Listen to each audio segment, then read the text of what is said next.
అమ్మో అమ్మో అమ్మో మా తల్లి అంగమ్మ అమ్మో అమ్మో అమ్మో మా తల్లి అంగమ్మ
ఆనందం ఆనందం ఆనందమో అంకమ్మ తల్లికి ఆనందమో ఆనందం ఆనందం ఆనందమో అంకమ్మ తల్లికి ఆనందమో ఆనందం ఆనందం ఆనందమో అంకమ్మ తల్లికి ఆనందమో ఆనందం ఆనందం ఆనందమో అంకమ్మ తల్లికి ఆనందమో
ఆనంద నిలయాలతో పాడి పంటలు తెచ్చి పసిపిల్లలు కాపాడే అమ్మను నేనున్నానని ప్రమాణం చేస్తున్నాను.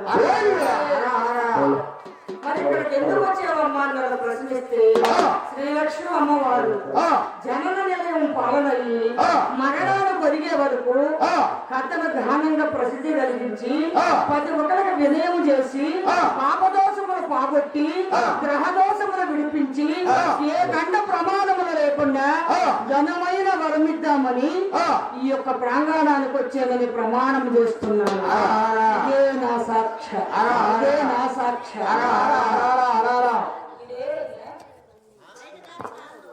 చూడటానికి వచ్చావా? చూసేదంతా ఒక వ్యక్తికి, ఇదేదంతా మరి ఒక ఎత్తు అవుతుంది. కానీ ఊరికేమో ఈశాన్యమన్నా రామ రామ శ్రీరామ రామ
ఉపవాసములు ఉన్నా జ్ఞానపడకలు ప్రవేశించిన ఆ ఒక మహాతల్లికి సంతానం లేక అఘోరంగా అలవటిస్తూ ఉన్నది.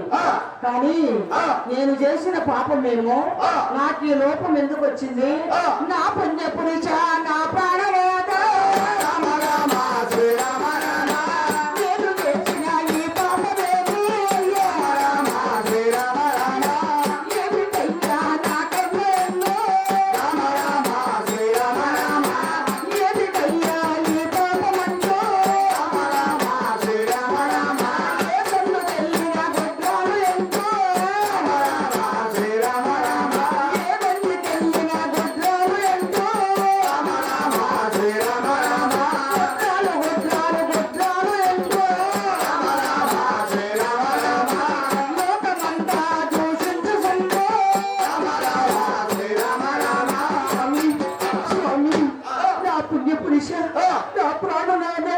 నేను చేసిన లోపమేమి? నాకెందుకు ఈ రాత నిలయమైంది స్వామి?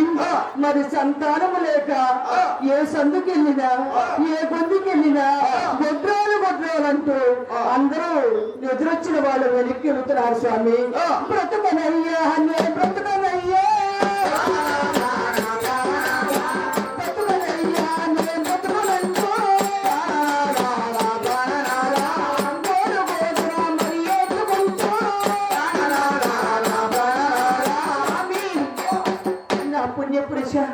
నా ప్రాణనాథ, మరి బ్రతుకు బ్రతికే దానికన్నా చచ్చిపోదాం అనిపిస్తుంది అని ఎప్పుడైతే మహాకళ్యాణిలో ఏ రంగనాన్న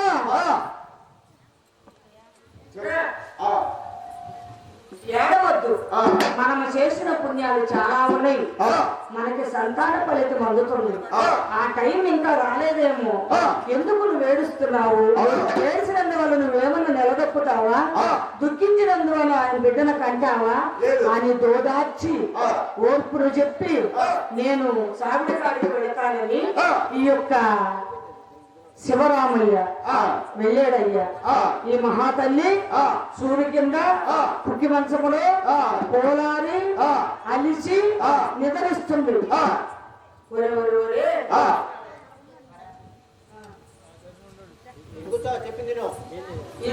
వీళ్ళు అంటే తింటున్నారా, మార్చి తింటున్నారయ్యా? ఏదో మీరెందుకు